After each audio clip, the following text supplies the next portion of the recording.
So when people download the beta, they're going to get a small taste of the matchmaking part of Halo 3's multiplayer. They're going to have access to 3 maps, Snowbound, High Ground, and Valhalla. You're getting a taste of the equipment, you're getting a taste of save films, you're getting a taste of support weapons, 1 new vehicle, some new weapons like the Spiker and the Spartan laser. The beta will last for 3 weeks for the public. They're getting, a decent look at the game, but by no means are they seeing everything. When we release Halo 3 commercially, there'll be almost 3 or 4 million people playing on Xbox Live pretty quickly, right? And we've got to be ready for that. And so that's why we're doing something that's fairly unprecedented, which is to do this public beta. Our goal is to get as many people as we can up on the beta, as many people playing concurrently, and a lot of geographic dispersion. Because we really need to test the systems and processes that we have in place so that people, when Halo 3 does launch, have a really great online multiplayer experience.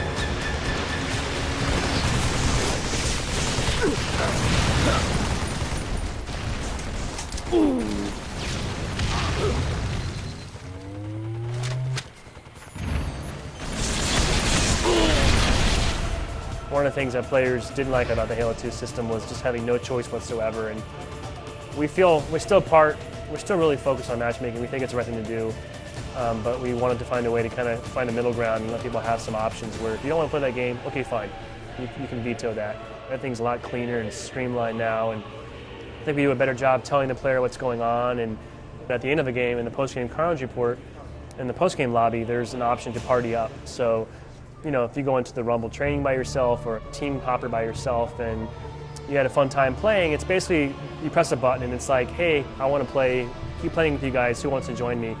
And it's a really quick, easy way to make friends on the fly and stay together. Slayer.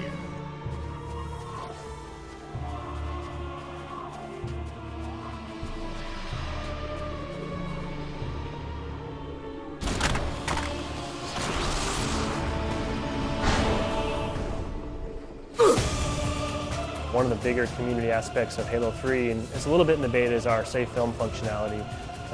In the beta, it's only a small portion of what will be in the final game. You can save a film of your match. You can only watch it back right now in your own first-person perspective, and you can upload it and share it online with your friends. But in the final game, you'll actually be able to not only save those films, but during playback, I can watch it from your perspective or anybody else's perspective. Never again will I wonder why I lost that game. I think for novice players it's going to be awesome. I actually think maybe some of the really hardcore pro players are probably not going to like the feature because once somebody has a good technique for scoring on high ground, for example, the whole world's going to know that technique, and now we're all going to use the same exact method. So I think it's going to level the playing field in some ways.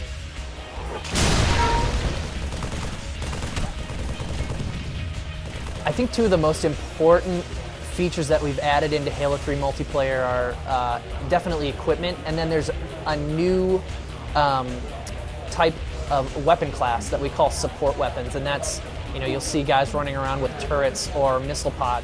The camera actually goes third person for that because these things are deadly. You move around a little bit slower. You're toned back a little bit, but you've got this really crazy deadly weapon in your hands. It adds this new layer to Halo 3 multiplayer that we obviously haven't seen before, but it takes an encounter and it kind of tips the balance a little bit. It doesn't make the guy who uses the equipment the winner instantly, it just makes you reevaluate the encounter, and I think it makes the game really cool.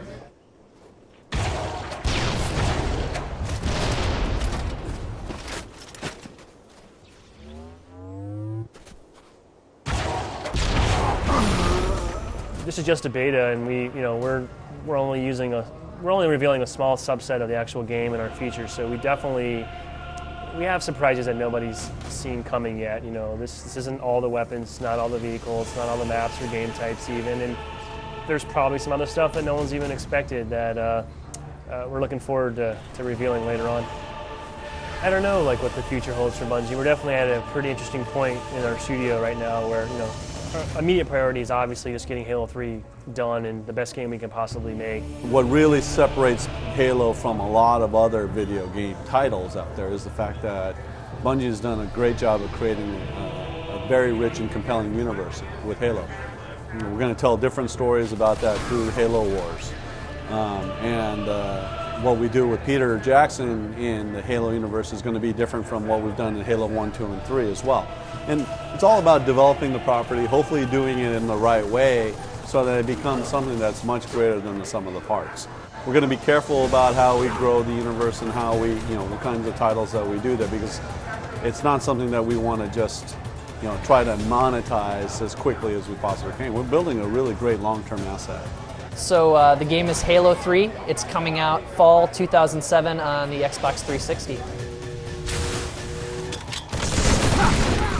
Flag taken. Flag dropped.